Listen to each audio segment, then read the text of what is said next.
Salam Malaysia Madani, berita tengah hari, edisi Rabu 1 Mac bersama saya Hazel Desmond dan ini tajuk utama.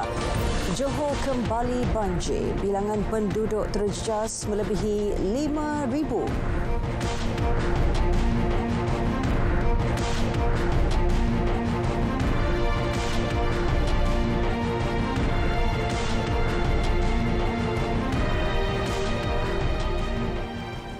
Jabatan Meteorologi Malaysia, Met Malaysia mengeluarkan amaran hujan sangat lebat berterusan tahap bahaya dijangka berlaku di Pahang, Negeri Sembilan, Melaka, Johor sehingga Khamis ini. Met Malaysia dalam kenyataan pagi tadi memaklumkan ia melibatkan beberapa kawasan di Pahang iaitu Bera, Pekan dan Romping. Manakala tahap buruk di Jerantut, Bentong, Temerloh, Maran dan Kuantan sehingga esok 2 Mac. Amaran hujan berterusan tahap waspada juga dijangka berlaku di Terengganu, Selangor, Kuala Lumpur dan Putrajaya. Manakala di Perak membabitkan lokasi Manjung, Kinta, Perak Tengah, Kampar, Bagan Datuk, Hilir Perak, Batang Padang dan Mualim. Di Pahang pula meliputi kawasan Tanah Tinggi Cameron, Lipis dan Raub. Manakala Sarawak membabitkan kawasan Kuching, Serian Samarahan, Seri Aman, Betong, Sarike, Sibu, Mukah dan Bintulu sehingga hari ini.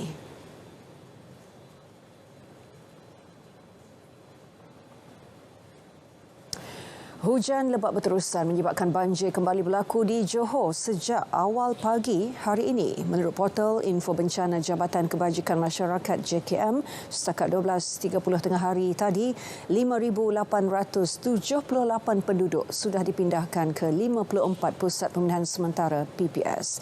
5 daerah terjejas iaitu Segamat, Keluang, Kota Tinggi, Johor Bahru dan Kulai.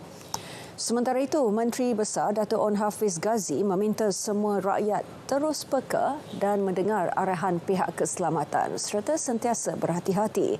Semua agensi di Johor juga sudah digerakkan bagi membantu penduduk terjejas banjir.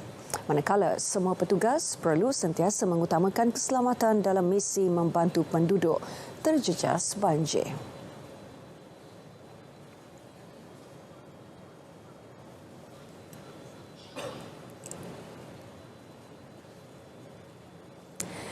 Perdana Menteri Datuk Seri Anwar Ibrahim selamat tiba di Manila, Filipina bagi lawatan rasmi selama 2 hari. Filipina adalah negara ASEAN kelima dilawati beliau selepas dilantik Perdana Menteri pada akhir tahun lalu. Beliau dijangka mengadakan pertemuan dan perbincangan dengan Presiden Filipina Ferdinand Marcos Jr. selain menghadiri beberapa program lain. Laporannya bersama wartawan Mohan Chinasamy yang ketika ini berada di Maharlika Airbase, Manila. Mohan. Baik, terima kasih Hazel. Salam sejahtera dan salam Malaysia Madani. Baik, Perdana Menteri Datuk Seri Anwar Ibrahim akan memulakan lawatan rasmi selama 2 hari di Filipina bermula pada hari ini. Seperti mana yang anda dapat lihat ketika ini, pesawat khas yang membawa Datuk Seri Anwar telah pun mendarat di Villamor Airbase, sebuah pangkalan udara di Manila pada jam 12.50 petang tadi.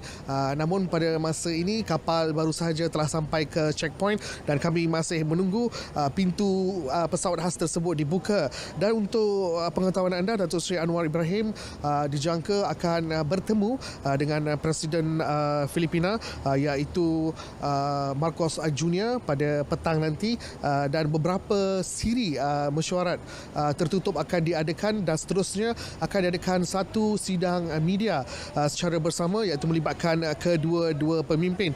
Dan untuk pengetahuan anda, kali terakhir lawatan Perdana Menteri Malaysia ke Manila atau ke Filipina adalah pada tahun 2019 dan ini adalah lawatan seterusnya pada tahun 2023 iaitu Datuk Seri Anwar Ibrahim selaku Perdana Menteri Malaysia yang ke-10. Dan mungkin saya boleh jelaskan di sini bahawa yang turut hadir di lapangan terbang ini adalah daripada pihak kerajaan Filipina iaitu Setiausaha Jabatan Kebajikan Sosial dan Pembangunan Rexlon T. Jakalian yang juga Setiausaha Kabinet bagi Kerajaan Filipina, seterusnya Timbalan Setiausaha Eksekutif Bianca Cristina Cardenas Zobel, Duta Besar Filipina ke Malaysia Charles C. Jose dan Wakil Lone District of Pasay City Antonio G. Calixto.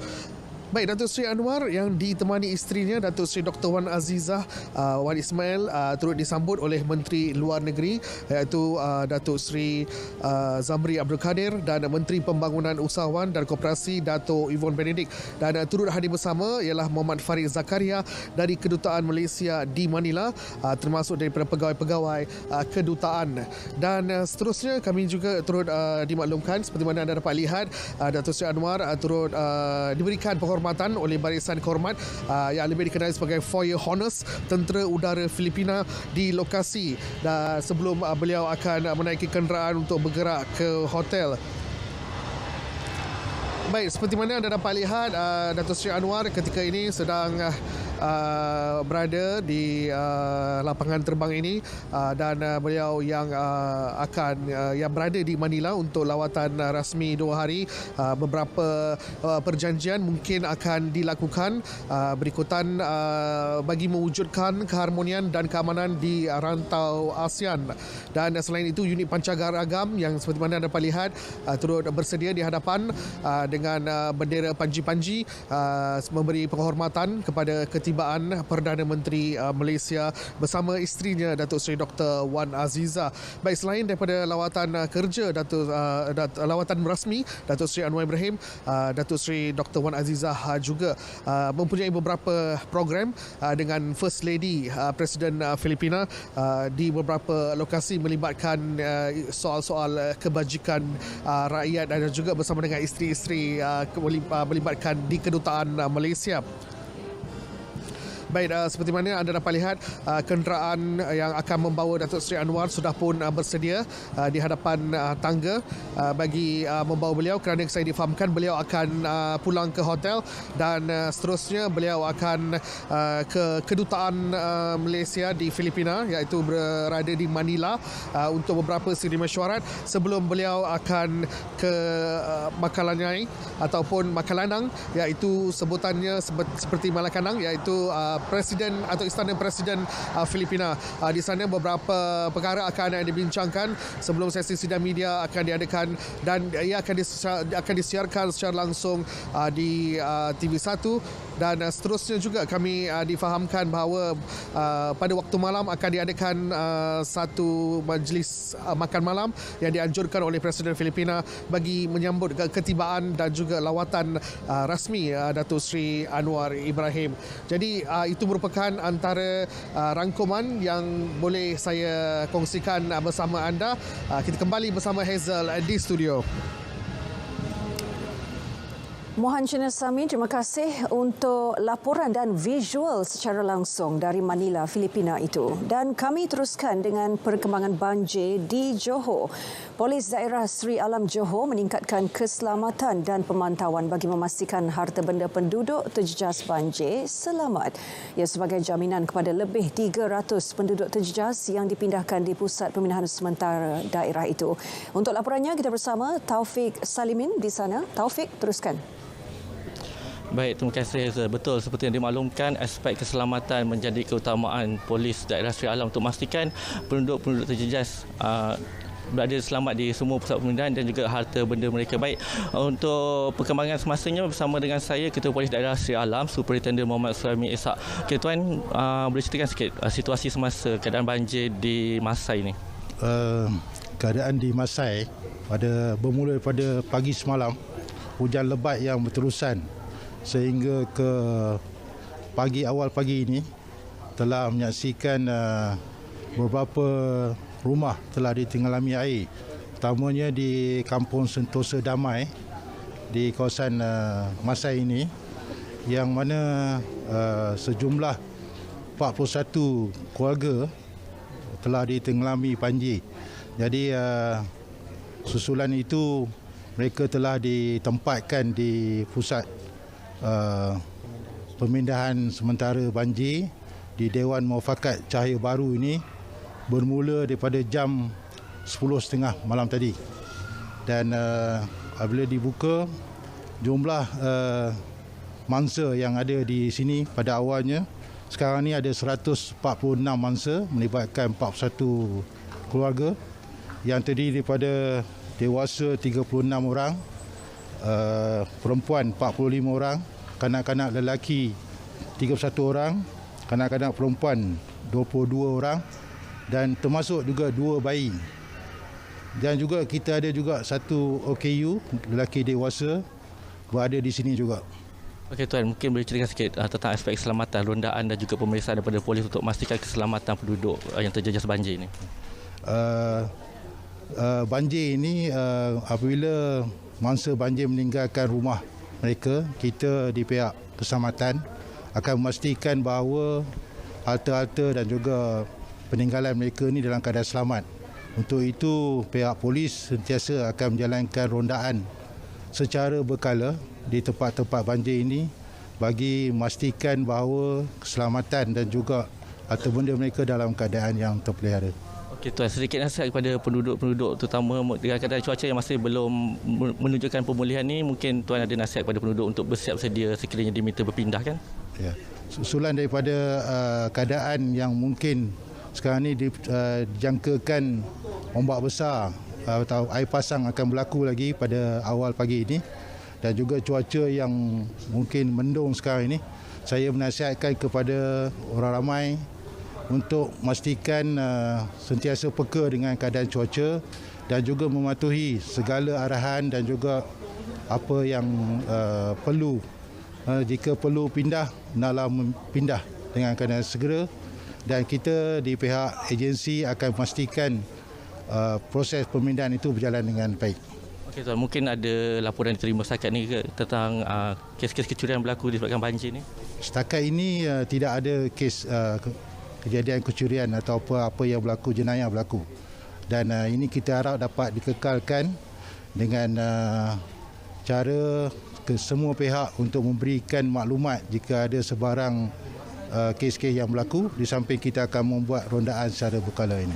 Okey Tuan, terima kasih untuk perkembangan dan perkongsian itu. Jadi kepada semua penduduk di sekitar Federasi Cahaya Baru dan juga di daerah Shah Alam ini diminta untuk berwaspada dan sentiasa meningkatkan kesiapsiagaan dan segeralah berpindah sekiranya keadaan bertambah buruk. Jadi ini saja dapat saya kongsikan untuk perkembangan semasa banjir di Masai. Kembali bersama Hazel di Angkasa Puri. Silakan Hazel. Taufik Salimin, terima kasih. Dan kita beralih ke sidang Dewan Rakyat. Sekretariat khas diwujudkan bagi membincangkan isu kenaikan dan kawalan harga barang. Perinciannya bersama Ashraf Ishak. Ya Hazel, Sekretariat khas diwujudkan bagi membincangkan isu kenaikan dan kawalan harga barang. Ia melibatkan sinergi antara Kementerian Perdagangan Dalam Negeri dan Kos Sara Hidup dan Kementerian Pertanian dan Keterjaminan Makanan. Kerjasama itu berupaya membantu mengimbangi keperluan industri dan pengguna dalam mewujudkan situasi menang-menang.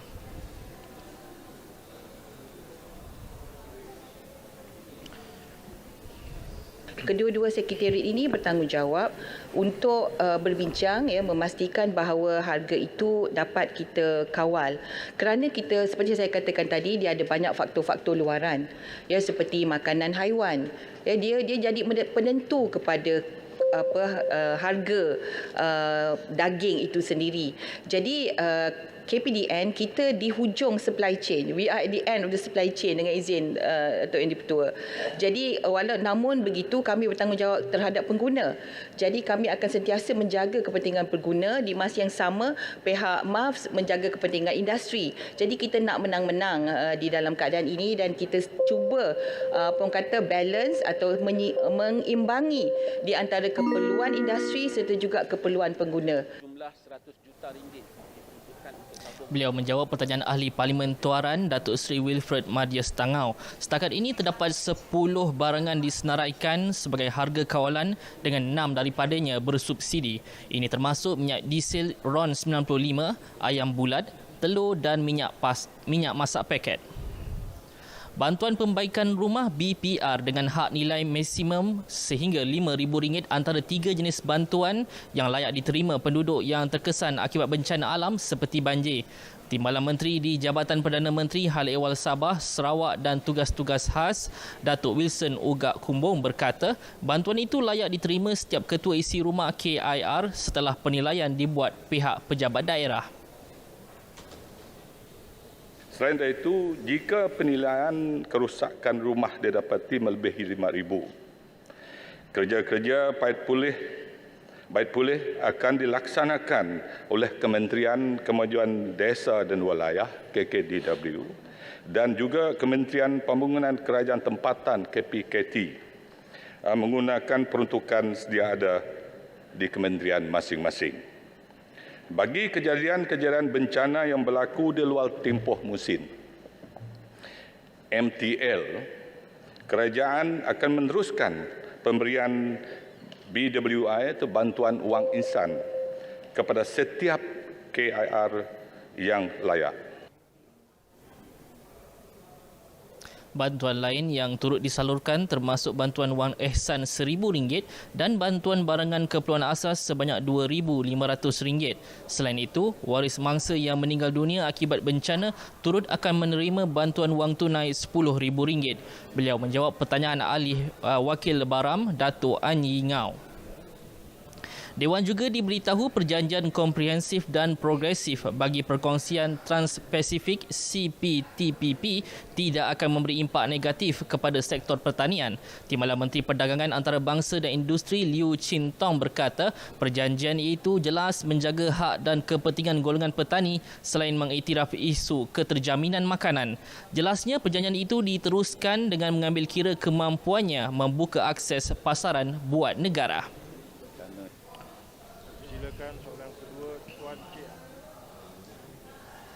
Malaysia tidak perlu menghapuskan sepenuhnya duty import bagi ayam, telur dan beberapa item lain di bawah CPTPP dan masih boleh mengekalkan sistem kota kadar tarif atau tarif rate kota.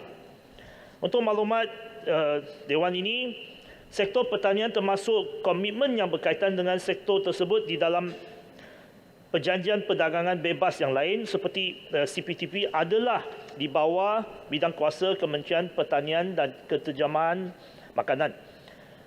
Berdasarkan keterangan di atas adalah jelas bahawa perjanjian CPTPP tidak memberi impak negatif kepada sektor pertanian. Terima kasih. Beliau menjawab pertanyaan ahli Parlimen Kemaman, Cik Alias Hamid. Malaysia memutamatkan perjanjian CPTPP pada 30 September 2022 menjadikannya negara ke-9 daripada 11 negara. Selain mengambil tindakan undang-undang ke atas penyebaran kandungan berunsur lucah dan bersifat mengancam keselamatan di media sosial, Kementerian Komunikasi dan Digital turut melaksanakan penyekatan kandungan yang menyalahi Seksyen 233 Akta Komunikasi dan Multimedia 1998. Menurut Timbalan Menterinya, Teo Ni Ching, penyekatan kandungan dibuat di peringkat pembekal platform serta melibatkan syarikat perkhidmatan telekomunikasi. Apabila kita terima sebarang aduan di mana kandungan itu memang bersifat lucah, kami juga akan menghubungi platform provider untuk pastikan kandungan itu akan dipadamkan. Pada masa yang sama, kami juga bekerjasama dengan syarikat telco untuk pastikan bahawa kandungan yang sifat meragukan tidak akan dihantar keluar. Bermula 2021 sehinggalah 2022, sebanyak 581 juta SMS yang meragukan telah disekap oleh sebab bukan sahaja bersifat lucah tetapi banyak lagi sepertilah penipuan dan sebagainya. Beliau menjawab pertanyaan Wakil Parit Muhammad Ismi Mataib. Setakat itu saja perkongsian terkini yang dapat saya bawakan dari bangunan Parlimen. Dewan Rakyat kini berhenti rehat seketika dan akan bersambung semula pada pukul 2.30 petang nanti untuk sesi perbahasan titah diraja. Untuk perkembangan lanjut sesi Dewan Rakyat hari ini, kami akan bawakan perinciannya dalam berita Parlimen pada pukul 10.30 malam nanti. Kita kembali semula bersama Hazel di Angkasa Puri. Silakan. Ashraf Ishak, terima kasih. Yang di-Pertuan Agong Al-Sultan Abdullah Riyatuddin Al-Mustafa Billah Shah menzahirkan ucapan selamat menyambut Hari Tentera Darat ke-90 kepada seluruh warga Angkatan Tentera Darat Malaysia TDM, termasuk veteran dan semua yang pernah berkhidmat. Sri Paduka menzahirkan setinggi penghargaan kepada anggota TDM dalam menjaga kedaulatan negara dan pengorbanan menjaga keselamatan dan membantu rakyat. Menerusi Facebook Istana Negara, Al-Sultan Abdullah turut menzahirkan setinggi penghargaan kepada seluruh keluarga para perwira dan anggota TDM yang telah terkorban semasa bertugas serta dalam melindungi kedaulatan dan keselamatan negara. Sri Paduka Baginda mendoakan semoga roh mereka dicucuri rahmat dan ditempatkan bersama solihin. Semoga Angkatan TDM terus menjadi sebuah angkatan yang disegani dan dihormati di persada antarabangsa.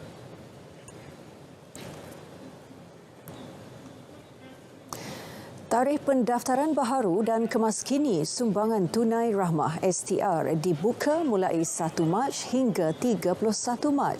Ia bertujuan memastikan mereka yang layak atau tiada di dalam pangkalan data dapat mengemukakan permohonan masing-masing. Menerusi kenyataan, Perdana Menteri yang juga Menteri Kewangan Datuk Seri Anwar Ibrahim berkata, STR 2023 memanfaatkan 8.7 juta penerima dengan peruntukan 8 bilion ringgit. Bagi mengurangkan keciciran, data penerima STR Fasa 1 akan dibawa secara automatik ke pangkalan data. Data daripada beberapa agensi kerajaan berkaitan juga akan dibawa untuk disilang semak kelayakan STR. Pemohon STR boleh mendapatkan maklumat lanjut di pautan bantuantunai.hasil.gov.my.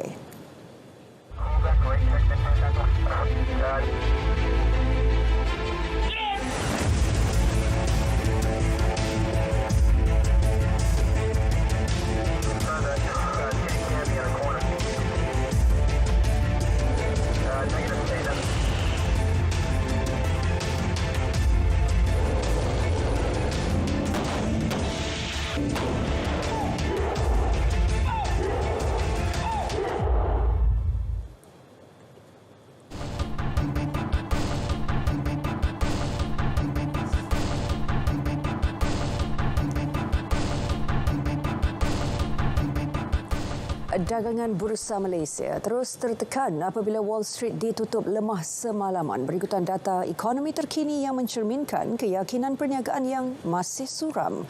Pada pukul 12.35 tengah hari tadi, Bursa Malaysia jatuh 4.12 mata kepada 1,450.07 mata. Antara saham aktif, Icon susut 2.5 sen kepada 9.5 sen.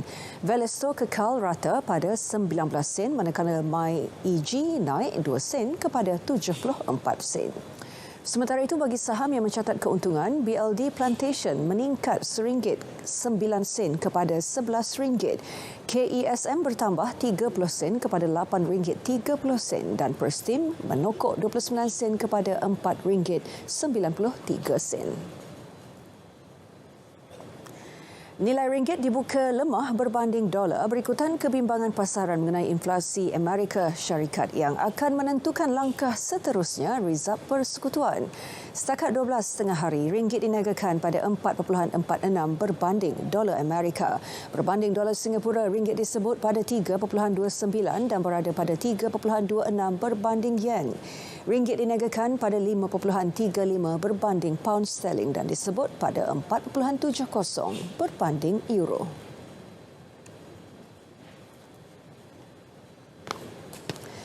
Permohonan Tesla untuk mengimport bateri kenderaan elektrik BEV ke Malaysia mendapat kelulusan Kementerian Perdagangan Antarabangsa dan Industri MITI.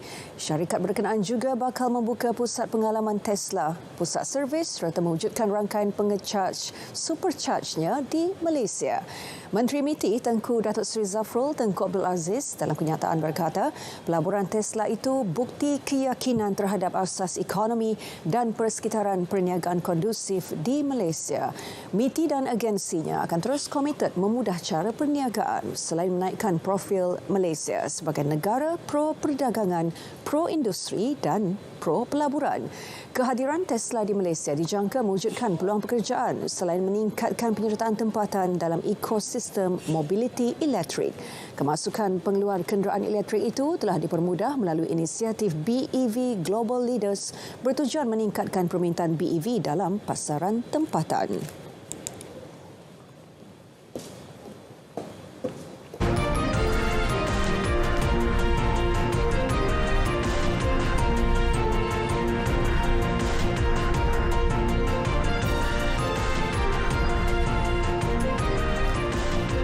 26 maut 2 kereta api bertembung. Juga polis Hong Kong mula cari bukti tambahan susulan pembunuhan Abby Choi.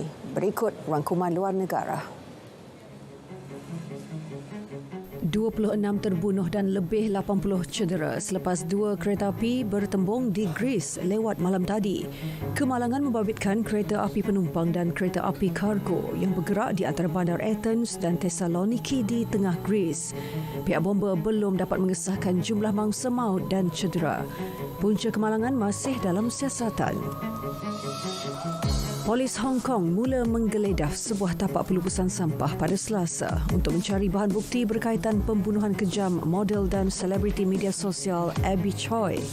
Lebih 100 anggota mencari bahagian tubuh mangsa yang hilang, sebahagiannya bahagian tangan dan tubuh mangsa. Setakat ini, bukti penting belum ditemui selain tulang-tulang yang mana polis tidak dapat mengesahkan sama ada milik manusia atau haiwan. Parlimen Eropah mengikuti jejak langkah 2 institusi penggubalan dasar Kesatuan Eropah yang mengharamkan aplikasi TikTok pada telefon kaki tangan mereka. Ini susulan kebimbangan yang semakin meningkat terhadap aplikasi perkongsian video pendek China itu mengenai siapa yang mengakses data penggunanya. Terdahulu, Kanada turut mengambil langkah serupa.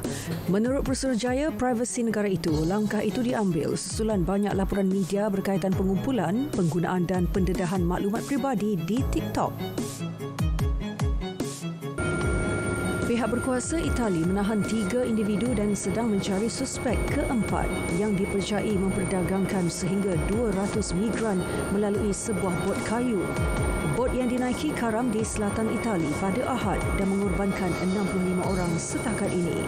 Kebanyakan daripada migran berasal dari Afghanistan dengan sebahagiannya daripada Pakistan, Iran, Somalia dan Syria.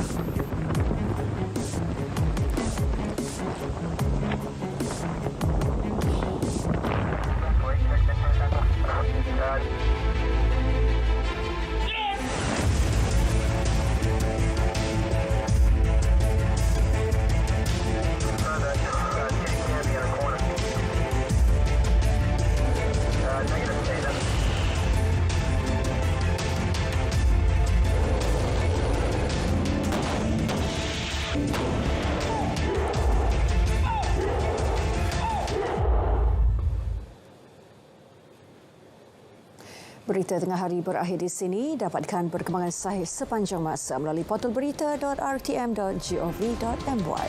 Yang sahih di RTM, saya Hazel Desmond. Salam Malaysia Madani.